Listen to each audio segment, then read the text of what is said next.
가장 정확하고 발빠른 10분 뉴스. 구독과 좋아요는 영상 제작에 큰 힘이 됩니다. 현재 안세영 선수의 용기 있는 소신 발언을 통해 사태는 걷잡을 수 없이 커지고 있습니다. 안세영을 두고 협회가 자꾸 김연아 선수나 손흥민 선수를 언급하고 나서며 안세영 선수를 깎아내리는데 온 힘을 다하고 있는데요. 정작 배드민턴협회는 안세영 이름으로 들어온 스폰서 금액의 일정 부분을 협회장의 이름으로 단독 사용했다는 비리가 제보되어 충격을 주고 있습니다. 김태규 협회장은 협회가 자신이고 자신이 협회라는 발언을 한 적이 있는데요. 배드민턴 협회를 정말 소유한 것이라고 생각한 것일까요? 협회에 들어온 돈의 일부를 자신이 무단으로 사용한 것에 대해 아무렇지 않게 생각했나 봅니다. 해당 사안에 대해서는 과거 내부 감사를 통해 지적사항이 되었습니다. 하지만 김태규 회장은 자신이 회장으로 있으면서 그 정도로 마음대로 못하냐면서 화를 내며 책상을 치는 등 오히려 불같이 화를 냈다고 전해졌는데요. 이런 사태를 안세영 선수는 진작에 알고 있었지 않을까 싶습니다. 현재 안세영 선수는 다음 주에 열리는 일본 오프와 2주 뒤 열리는 코리아 오프에 출전하지 않겠다고 대한배드민턴협회에 전달했습니다. 안세영 선수의 입장을 살펴보면 지난 항저우 아시안게임에서 다친 무릎 통증이 완벽하게 치료가 되지 않았으며 이번 파리올림픽에서 올림픽 사전 캠프 내에서 접질러진 발목을 치료할 시간이 필요하다는 이유인데요. 이와 함께 소속팀인 삼성생명에도 이와 같은 통지와 함께 전치 4주의 진단서도 포함했다고 전해집니다. 이 소식을 전해들은 누리꾼들은 안세영 선수의 이런 결정에 응원하는 반응을 보여주었는데요. 안세영 선수는 지난 두 대회 모두 우승을 차지할 선수다.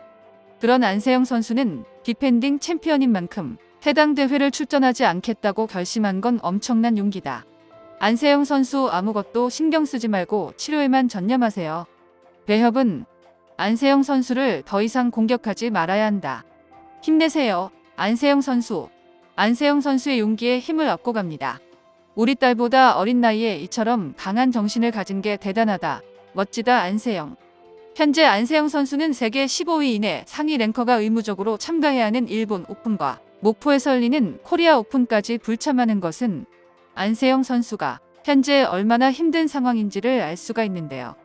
안세영 선수는 과거 항저우 아시안게임 결승전에서 무릎 인대가 파열되고도 한 달여 만에 경기 출전을 강행했던 걸 감안하면 현재 몸 상태를 비롯해 정신적인 부분에서 최악의 상황임을 짐작할 수 있고 이 모든 건 오로지 혼자 감당하고 있다는 게 대단하다고 할 수 있습니다.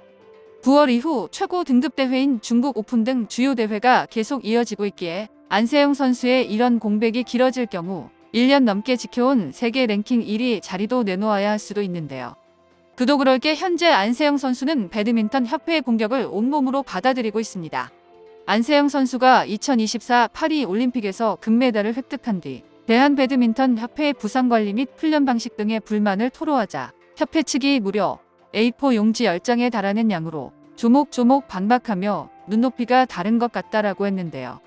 대한배드민턴 협회는 보도 자료를 통해 안세영 선수의 무릎 부상을 방치하고 무리하게 국제대회에 출전시켰다 등의 논란에 대응해 즉각 반박에 나섰습니다. 협회 측의 A4 용지 10장의 내용에 따르면 안세영 선수는 지난해 10월 항저우 아시안게임 결승전에서 무릎 부상을 당한 뒤 치료와 5주간의 재활을 받았으며 이후 본인의 의지로 국제대회에 복귀했다고 전했습니다. 협회 측은 이런 사실에 대해 대회 출전은 강요가 아닌 선수의 선택이라며 선을 그었는데요. 안세영 선수가 세계 랭킹 1위임을 생각한다면 과연 선수의 선택으로 끝이 날까 싶은데 협회에서 안세영이 불참한다고 선언하면 그에 따른 불이익은 협회가 더 많아질 것입니다. 또한 파리 올림픽에 참가한 12명의 선수 중 유일하게 안세영 선수에게만 올해 2월부터 전담 트레이너를 붙여가며 지극정성으로 부상의 관리를 비롯해 회복을 위해 최선을 다해왔다고 변명을 했는데요. 또 파리에 도착해 훈련하다가 발목을 다친 것에 대해서는 안세영이 지명한 한의사를 섭외해 1,100만 원 이상의 경비를 소요하고 지원했다고 했는데 이 과정에서 안세영의 부상이 노출될 것을 우려해 철저한 보안을 유지한 채 신속하게 진행했다고 밝혔습니다. 물론 이런 말도 안 되는 변명은 모두 거짓임이 밝혀졌는데요. 협회에서는 안세영 선수가 세계 랭킹 1위든 말든 정말 최소한의 지원을 통해 치료하기를 바랬고 이마저도 정상적인 치료를 받도록 한 것이 아니라 방해한 정황까지 뒤늦게 드러났습니다. 이 모든 것은 안세영 선수가 그동안 코치진이나 감독에게 드러냈던 배드민턴 협회의 불만에 대한 것을 직접적으로 인지하였고 결국 이런 반항적인 안세영을 어린 나이에 싹을 자르려고 했던 건데요. 국대 생활 7년을 참고 참다가 금메달을 따고 나서 가장 자신의 발언이 힘이 있을 때 입을 연 안세영 선수의 반격에 휘청하고 있는 겁니다. 결국 배드민턴 협회를 비롯해 대한체육회는 최악의 상황에 처했는데요. 문화체육부의 장미란 차관이 팔을 걷어붙이고 이번 안세영 사태를 위한 감사단을 꾸린 겁니다. 배드민턴 협회와 대한체육회는 본격적인 조사가 시작되려고 하니 위기감을 느끼기 시작한 것인데요. 안세영 선수에게는 온갖 변명을 해대며 요목조목 반박했던 것이 같은 협회가 맞나 싶을 정도로 조사가 시작되자마자 문화체육부에게는 바닥에 납작 엎드린 태세를 취했습니다. 그동안 협회에서 막아두었던 억대 연봉 선수가 드디어 나올 것 같은데요. 올해는 이미 늦었고 내년부터 배드민턴 선수들의 연봉 상한제를 완화하겠다고 밝혔습니다. 문화체육부의 수사에 배드민턴 협회는 왜 이렇게 갑자기 태도를 바꾼 걸까요? 그 이유를 알아보면 우선 문화체육부에서 배드민턴 협회를 상대로 막대한 보조금을 가지고 있었습니다.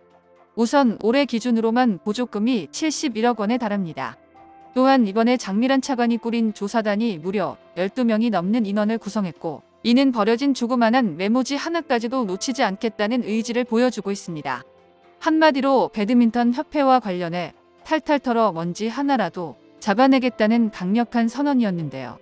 배드민턴 협회는 우리나라에서 대한축구협회 다음으로 가장 많은 스폰서와 후원금을 받는 협회로 유명합니다. 또한 전 세계 모든 협회를 통틀어서 유일무이하게 협회 소속 선수가 받은 상금이나 후원금을 모두 협회가 먼저 챙겨 그 뒤에 선수에게 배분을 하는 것입니다.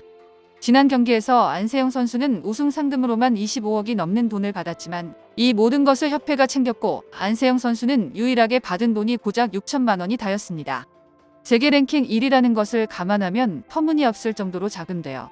세계 랭킹 13위조차 매년 최소 100억 이상의 수익을 올리는데 안세영 선수는 겨우 9억이 될까 말까한 수치인 것을 고려해봤을 때도 협회의 갑질이 얼마나 심한지를 알 수 있는 부분이었습니다.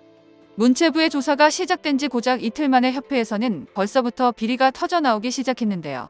이번 조사를 통해 어떤 것들이 나올지 주목되고 있습니다. 정보가 도움되셨다면 구독과 좋아요 부탁드립니다.